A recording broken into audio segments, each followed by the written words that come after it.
Sobre a morte e o morrer. Capítulo 6. Continuação do diálogo. Capelão. O senhor queria fazer perguntas relacionadas com religião. Paciente. Queria, por exemplo, quando acontece de se sentir mal, a maioria dos pacientes não vai em busca de um psiquiatra, mas de um capelão. Doutora. É verdade. Paciente. Muito bem. Alguém me perguntou antes, não sei se foram vocês ou outras pessoas, como me sinto em relação ao trabalho dos capelães. Fiquei estupefato quando precisei de um capelão no meio da noite e descobri que não havia nenhum de plantão. Acho isto simplesmente inacreditável.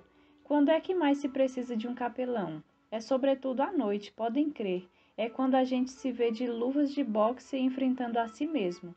É nessa hora que mais se precisa de um capelão. Na maioria das vezes, depois da meia-noite. Doutora. Nas primeiras horas da madrugada. Paciente. Se fosse mostrado num diagrama, o ponto alto seria lá pelas 3 da manhã. Deveria ser assim. Você tocaria a campainha, a enfermeira viria e você diria que gostaria de falar com um capelão. Ele apareceria em 5 minutos e se teria condições de... Doutora. De se comunicar de verdade. Paciente. Doutora. É uma pergunta que o senhor gostaria que lhe tivéssemos feito, se está contente com o trabalho do capelão. Fiz esta pergunta talvez de modo indireto, quando quis saber se alguém o tinha ajudado, se alguém tinha sido útil a você. O senhor não falou em capelão. Paciente. Esse problema está na própria igreja. Saber quando alguém precisa de um ministro. Doutora. Sim. Paciente. Geralmente precisa-se dele às 3 da manhã. Doutora. Bem, o capelão N pode responder, porque na noite passada ficou acordado o tempo inteiro, atendendo aos pacientes. Capelão. Não me sinto tão culpado quanto deveria. Só dormi 2 horas na noite passada. Sou capaz de entendê-lo, apesar de achar que tem dito muito mais coisas a respeito do que sente. Paciente.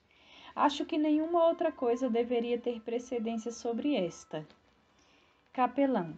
Preocupação típica de quem busca ajuda. Paciente.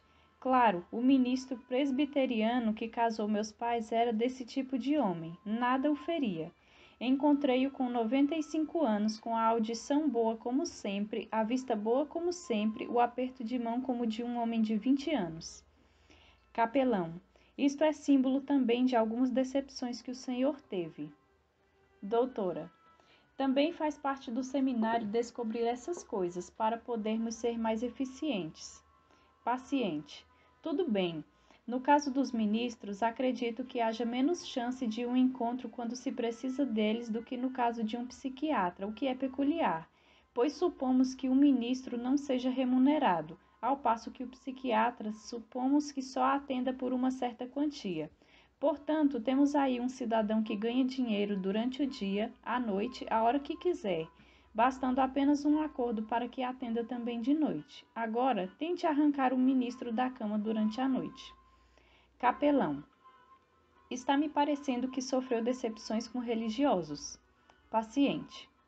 O atual pastor lá da igreja é muito bom, mas o problema é que vive rodeado de um bando de filhos, pelo menos 4. Quando é que ele pode sair? E me falam de jovens que estudam no seminário, etc. Não são muitos. Na verdade, foi um tanto difícil conseguir alguns para o trabalho de educação cristã. Mas acho que se a igreja fosse operante, não teria dificuldade em arrebanhar jovens. Capelão. Temos muitas coisas para conversar que não fazem parte deste seminário. Vamos nos reunir a qualquer hora e fazer uma revisão da igreja. Concordo em parte com o que diz. Doutora. Tudo bem, mas estou satisfeita por ele ter trazido isto à baila aqui. Esta parte é importante. Como ia o serviço de enfermagem? Paciente. Aqui? Doutora. Sim. Paciente. Praticamente todas as noites em que precisei de um capelão era porque durante o dia tivera que lidar com um tipo errado de enfermeira. Aqui há algumas enfermeiras eficientes, mas tratam do paciente de modo errado. De fato, meu colega de quarto observou que a gente ficaria curado 2 vezes mais depressa se não existisse aquela enfermeira.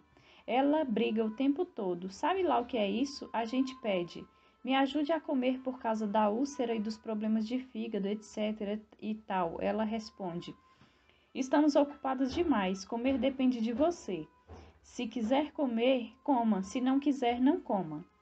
A outra que é muito boazinha e ajuda a gente, mas não sorri nunca.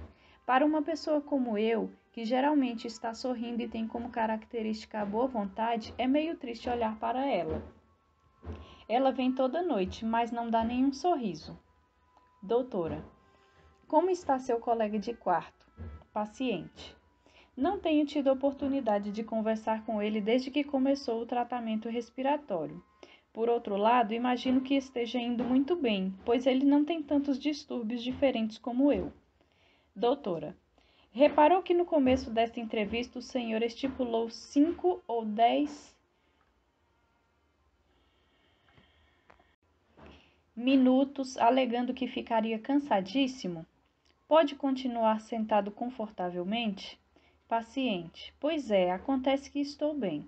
Doutora: sabe quanto tempo faz que estamos conversando? 1 hora. Paciente: nunca pensei que pudesse aguentar 1 hora.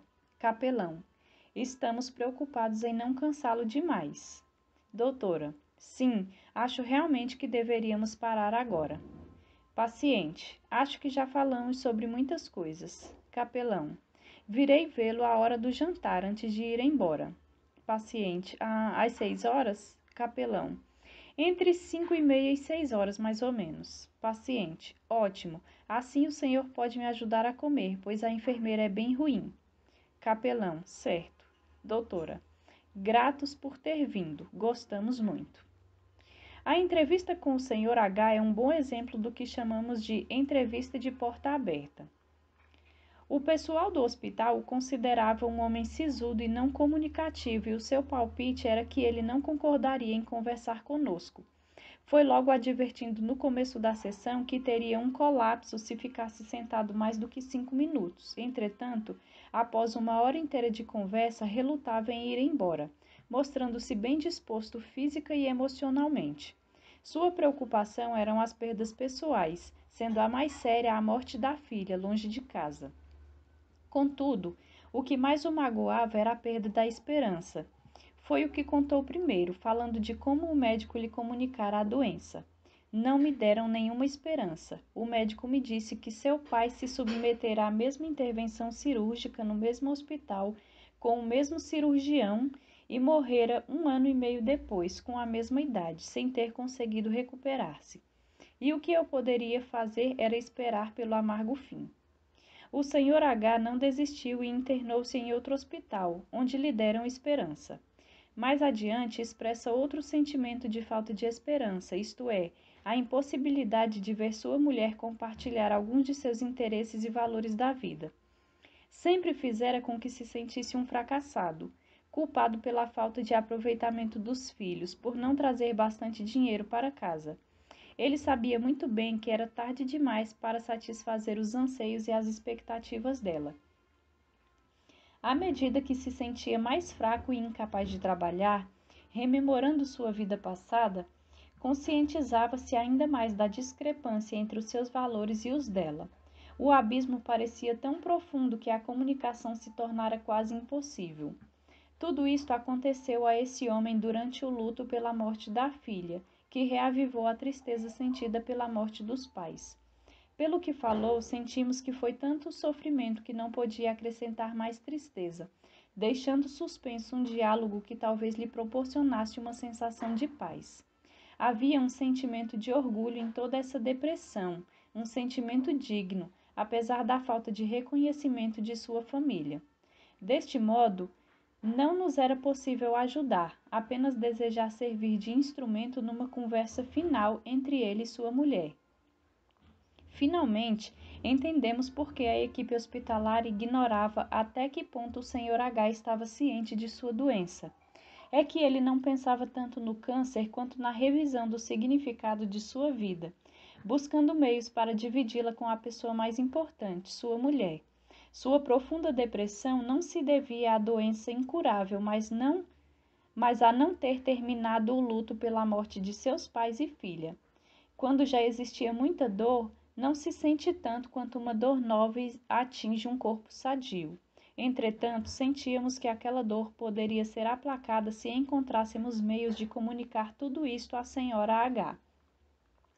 Na manhã seguinte, tivemos um encontro com ela.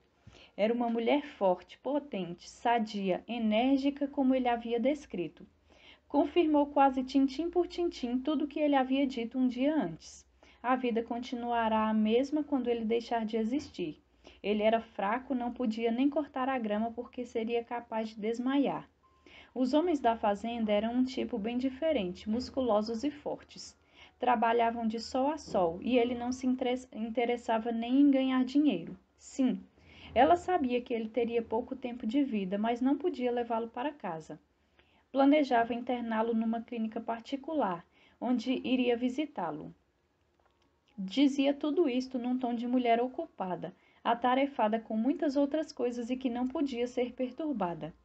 Naquele instante, acho que perdi a paciência e compreendi a falta de esperança do Sr. H., mas repeti com minhas próprias palavras a essência do que ele dissera.